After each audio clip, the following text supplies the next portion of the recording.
So I may have found the answer to putting. In fact, I may have completed putting. I've got a new putter and it has totally transformed my game. Check this out.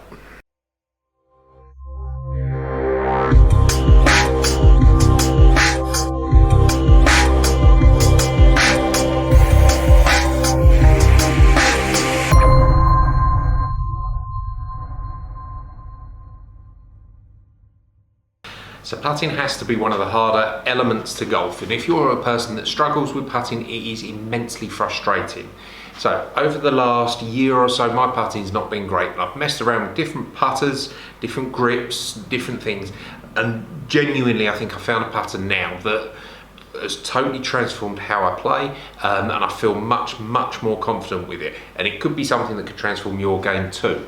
But first we're going to look at different types of putters. Okay, so first of all, so understand the difference. This will be classed as a blade type putter. So this is a classic ping answer. So you hold that, you get a bit of toe hang down there, so the toe part of the club comes down. The advantage to hitting putters like this, they're very good for judging distance, but they have a low moment of inertia, which makes them less forgiving. So you've got to be putting well to be able to hole putts. They're just not going to be that forgiving, but for judging distances and stuff like that, very good. So you tend to find confident putters and good putters do use these. You think about, Tiger Woods using something very similar, who hold a lot of putts. Now, from a putting stroke point of view, this is designed to have an arcing stroke, so a stronger arc. So you're looking for the putter to come slightly inside square, slightly inside on the way through. As long as the club face is square to the path, then it's square, okay? But an arcing stroke. Now, the alternative would be something like this. So this is a mallet putter, so a classic one. This is the Odyssey Rossi putter. Again, it has a bit of toe hang, less than the answer, but it's not quite face balanced. So again, you're going to have a slightly arcing stroke. The advantage with a mallet putter is it has a much greater MOI, so more forgiving. So if you're an individual that struggles with consistency of strike, then you're going to go for something that's a little bit more forgiving. But the trade-off is that they're harder to judge distance, and that's just the way it is. So blade putters are easier to judge distance if you're putting well.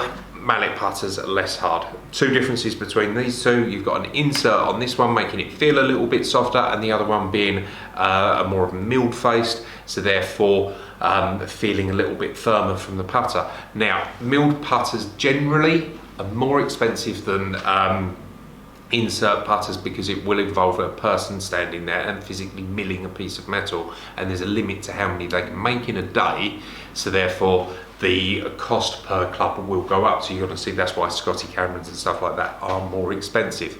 Now, what I've gone for is slightly different.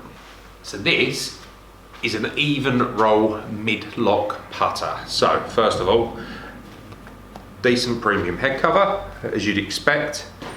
And this is your face balanced putter. So if I hold that there, you can see that the face stays nice and balanced and it's not got the toe hang with it. Now, midlock putters are designed a bit like a wrist lock to go up your arm, so up your lead arm there. Now, it's worth saying when you're using these putters, there is a legal limit. Okay, so the law on putters changed some time ago. You now can't have broom handle putters, you can't have putters over a certain length. Now, a wrist lock or a midlock putter, you can't have the grip coming up beyond the elbow. Right, so this is, and in terms of the length of this putter, this is 41 inches. So what you do is you get your normal length putter, so 34 or 35, add 6 inches, and then that's what you should be using in the midlock. Now, as I hold that, the idea is that you take a normal putting grip with this putter. So if you're a person that putts like that, and then you have the top of the club supported at the top of your arm, so you've got continual contact on the left hand side. The advantage to that is that then it stops you flicking your wrists and it gives you a much more stable stroke, and for me it's totally transformed. So I tend to hold the putter like this, so clamping that left side in and then rocking that way.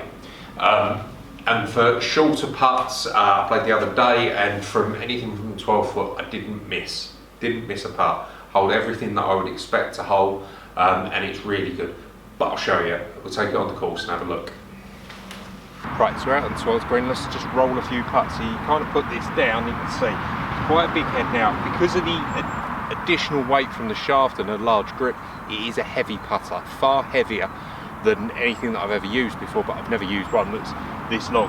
Now I quite like that because from a putting point of view, it really feels like there's a lot of weight at the bottom of the club, and that just helps keep the stroke nice and smooth for me. But the downside could be that you might struggle to judge distance if the putter is extremely heavy on longer putts. Not something that I've encountered. Now, like I say, I'm a reverse overlap, so I kind of hold it like this, set myself up. So much as like that one's a little bit short, but that doesn't matter. This is roughly, say, a 20-25 foot putt. Everything that I've hit has been online, so it's pick your spot, and I find it really easy to hold the stroke so that the putts roll online, and that for me, that's the most important thing, because putting for me, I've sort of struggled with, you know, almost the yips, the kind of feeling like the twisted, the inability to stand there and really keep the putter square on the path that I'm trying to do. Whereas with this, I just feel that the putts just seem to roll and keep the line that I want them to. So it's a much more consistent shot. So even with that one, a complete miss hit, but it still holds its line, maintains the speed and gets up towards the hole. Right, so 6 feet from the hole, 4 balls, how many of them can I make?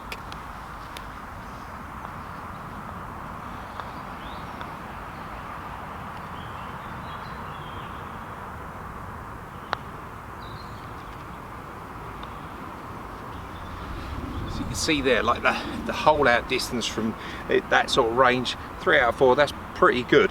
And the one that missed was just a slight misread more than anything, but you know, good from that sort of range. And then from this sort of range, so you're getting out there sort of, 30, 35 feet, whatever it is, putting off of 2 different surfaces. So this is where I would historically really struggle. The changing pace from the fairway putting onto the green, but the long putts judging distance was an issue.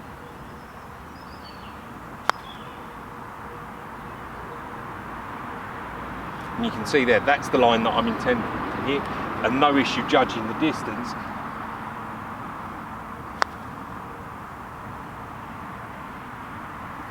And most importantly, keeping them on the line that I'm intending, and if I can keep doing that, even from range, making sure that you're getting it consistently within a couple of feet.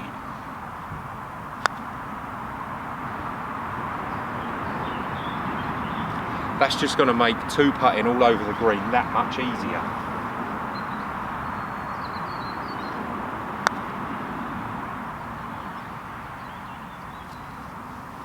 I think it's a great putter. So the Even Roll Midlock, they retail for about $350. This isn't something that I stock in the shop, so it is something that I've gone out and bought with my own money. Totally not sponsored, not endorsed, anything like that, but it's the best putter that I've used. I've had several clients that have been struggling with their putting, and I've given it to them to take out on the course.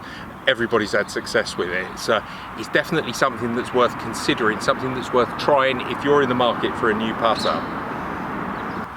But if you're struggling with your game and you need a little bit of help, you're struggling with how you turn through the golf ball and you're wondering why you can't do it, make sure that you check that video out.